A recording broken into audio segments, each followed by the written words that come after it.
Vou falar hoje brevemente sobre a crise que envolve Rússia, Ucrânia e Estados Unidos. Como a situação é muito dinâmica, preciso da data. Estou falando na segunda-feira, dia 21 de fevereiro de 2022. A mídia brasileira reverbera muito os pontos de vista ocidentais, os pontos de vista americanos. Vou dedicar então esse comentário um pouco ao lado russo da questão.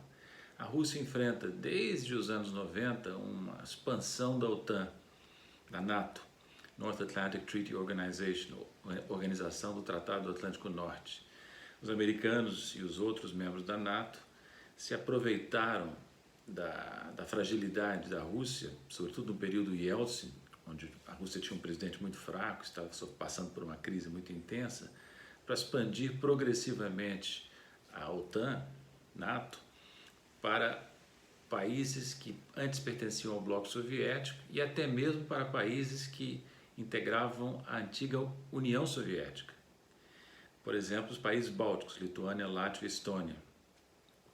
Então os russos se sentem ameaçados por essa expansão progressiva e alegam, com razão ou sem razão, que houve uma promessa por escrito ou verbal, há controvérsia sobre isso, dos americanos e dos europeus de não expandir a OTAN depois da unificação alemã e depois do que aconteceu no leste da Europa. Essa promessa, se é que existiu, não foi cumprida. Entraram na OTAN Polônia, Romênia, Bulgária e, como eu disse, até mesmo países que resultaram da dissolução da União Soviética. Agora a questão é a seguinte: os russos vão admitir que a Ucrânia também entre na OTAN? Essa proposta é complicada. Olhem o mapa, importante olhar o mapa. A distância entre a fronteira da Ucrânia e a capital russa, Moscou, é muito pequena. E menor ainda é a distância entre a Estônia e São Petersburgo. Estônia está praticamente na esquina ali, muito próxima da segunda maior cidade russa. Então a Rússia se sente assediada, se sente pressionada pelas iniciativas tomadas pelos americanos e pelos europeus no âmbito da OTAN. Qual a posição que o Brasil deve ter? No meu entender, o Brasil deve ficar neutro nisso. Não deve comprar a briga da Rússia como Sul, ainda que nós tenhamos relações muito boas com a Rússia.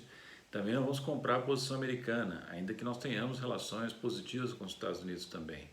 O Brasil tem que se manter numa posição, não digo equidistante, porque a situação vai variar muito ao longo do tempo, mas tem que manter em vista a sua prioridade, que é o interesse brasileiro.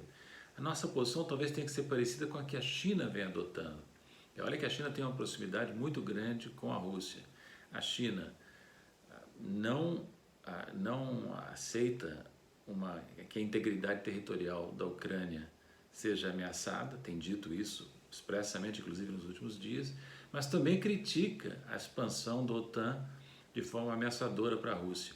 Algo semelhante deve ser a posição brasileira, semelhante à que a China vem adotando, China que também é parceira nossa com os russos nos BRICS, né? Então nós temos aqui uma situação muito peculiar e é importante lembrar um fato a respeito da Ucrânia que às vezes é esquecido. Quando a Ucrânia se tornou independente, com a dissolução da União Soviética no início dos anos 90, havia no território ucraniano uma enorme parte do arsenal nuclear soviético. E os ucranianos foram convencidos a abrir mão desse arsenal. Em troca de quê? Em troca de uma garantia tripartite dada pelo Reino Unido, pelos Estados Unidos e pela própria Rússia quanto à integridade territorial e autonomia da Ucrânia. De que valeu essa garantia? Quando em 2014, a Rússia invadiu, incorporou a Ucrânia, incorporou a Crimeia, de que valeu isso? Então essa é uma lição importante que essa crise deixa, inclusive para o Brasil, que não tem armamento nuclear e tem defesas deficientes. Não se pode confiar em tratados e em promessas. Os países têm que ter a capacidade própria de defender a sua integridade territorial sem contar com ninguém.